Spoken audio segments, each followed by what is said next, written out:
ఐబొమ్మ రవిని అరెస్ట్ చేశామని పోలీసులు సంబరపడుతున్నారు. కానీ ఐబొమ్మ వన్ అనే వెబ్సైట్, ఐబొమ్మ డాట్ సైట్ అనే వెబ్సైట్లు ఆన్లైన్లో అవైలబుల్గా ఉన్నాయి.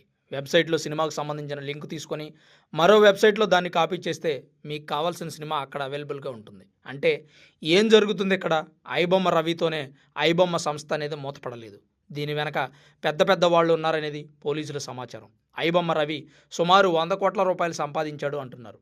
ఐబొమ్మ ఓపెన్ చేయగానే 3 రకాల యాడ్స్ ప్లే అయ్యేలాగా ప్లాన్ చేశారంట. అయితే ఐబొమ్మ రవిని అరెస్ట్ చేస్తే ఈ సమస్య ఆగలేదు. అంటే సమస్య ఎక్కడ మొదలైంది?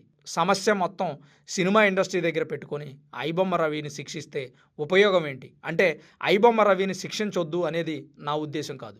విచ్చలవిడిగా పెరిగిన టికెట్ రేట్లు, ఇష్టానుసారంగా అమ్ముతున్న కూల్ డ్రింక్స్, స్నాక్స్, థియేటర్లో వసూలు చేస్తున్న పార్కింగ్, ఇవన్నీ దృష్టిలో పెట్టుకున్న జనం ఐబొమ్మ రవిని సపోర్ట్ చేశారు.